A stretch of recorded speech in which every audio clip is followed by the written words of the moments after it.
A present-future man with an infinite resolve. A man-woman with an airtight plan, with the lust for the ultimate revenge. Then, there's the waifu with no limbs. She's blind, and she's shallow. And it's freaking amazing. What's amazing about this anime? No random side quests. Just the main plot is about killing dragons before they kill you cause God said so. Before I continue any further, this video will contain spoilers. Up to episode 12 of season 1, determination and readiness. If you don't catch up on this anime, this is the kind of anime that will rip your booty hole open if you are not caught up. So I suggest catching up.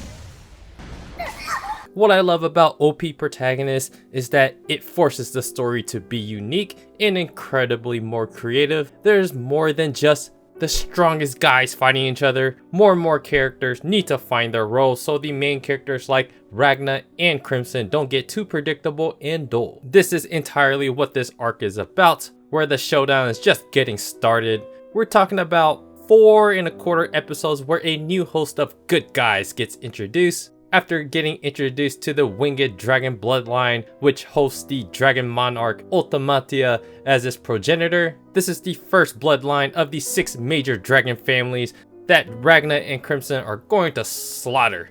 After an epic showdown of Ragna, Crimson, and crew taking on Ultimatia and her followers, little boy goes strong, throwaway old dragon, king screwed. Not only does Crimson and Ragna need to recover and strategize, but new flavor of the good guys gets introduced to the mix to provide new characters for the viewers to support, admire, and cheer for. The star of this crop of fresh new characters, Staria. She's blind, but she can see through your bullshit. Most of the time. She has telekinetically dropped dumb betrayers dead. She can make weapons that infuse the silver that needed to wreck a dragon's life. And best of all, she's a stump. She got no limbs, bruh. Ultimate purple-haired floating waifu that gots the hots for Ragna's big massive silverine. Along with her are your favorite archetypes. The creepy I'll ruin your life twins. The strategist in his own team of flunkies. Baby shonen. Old man creeper. 4 Eyes, I swing this way, and the Brute. All of these characters starring Staria look to carry this arc while Crimson and Ragna do their best to support their mission to save the 1,000 people they have hunkered in their base to relocate to a new location called the Solarian Church. In order for Staria to let her people stay with the Solarian Church, she would have to become part of their dragon scourge that fights against the dragons. Staria was introduced as King Famud's daughter, and she is the general that every one of these archetypes bows down to their strong-willed and powerful leader, our new favorite starlet, the Stump, Staria. When it comes to Staria, she is powerful and strong and a great leader, except she has one flaw. It's the hunky, silverine stud in Ragna. Completing her tsundere personality, she looks to overcome her innate feelings to be dominated by Ragna's giant silverine. With Tower Tector and Ulta Zora commencing their attack and likely more dangers on the horizon, like the villain's OP trump card Wota Kamui. In the game of Smash or Pass, Wota Kamui will always smash. She asks Ragna to take over leadership after she dies, but Ragna's like, nah man, that's your responsibility, cause it don't even matter anyways, cause you gonna live. Staria finds her resolve, and like every person you crush on, you hope to get their approval.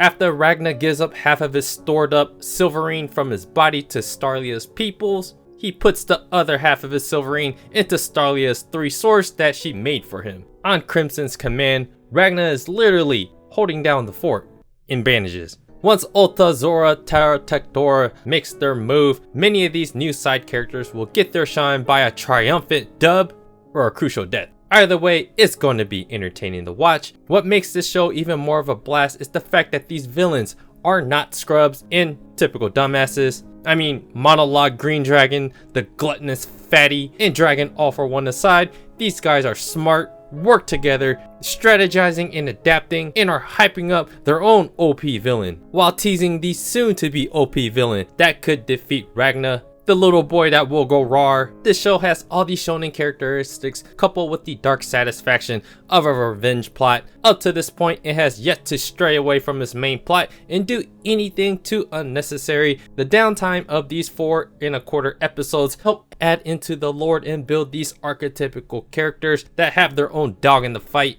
If you are a fan of shonen, this one fits that mold. A tsundere waifu with no arms leads the charge as they battle their way to save what citizens they have left to protect. She is the star of this arc that no one wants to see get taken down. That includes all the soldiers under her belt. At the same time, this is the kind of anime that shines brightest when the action goes down. With these wholesome new characters, Ragna not at full strength, how will they handle the winged bloodline after they had time to prepare? And that is where we're at in Ragna episode 12. We had quite a few episodes where they just introduce a bunch of new characters in a whole different situation before Ragna and Crimson are directly just going straight to the dragons and just smashing them, or at least that's what Ragna wants to do. In this case, this arc is a little bit different. It's a fresh new take because now Ragna has to recover, but at the same time he wants to save these people that are trying to survive. Right now they're on the defensive and they're trying to escape so they can recoup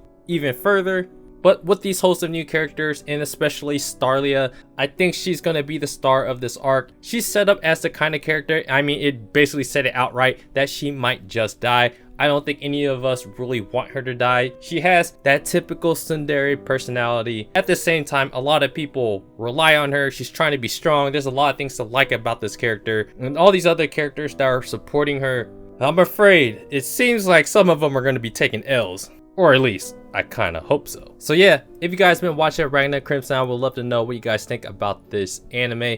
I'm really enjoying it. It's been slow for quite a while now, but at the end of this episode, things really picked up as those two dragons came to attack them at their base. We'll see how Ragna reacts when he's not at full strength, and we'll see how many people actually get to survive and how many dragons get taken down. And also, if that lightning bolt dude, Wolta Kamui, will come. Because at some point, it feels like Ragna is about to get his ass kicked. So yeah, I would love to know what you guys think. Do me a favor, guys. Hit the like button, subscribe to the channel if you guys haven't already. Check out my blog at otakusen.com. And I appreciate you guys watching. And I'll see you guys on the next video.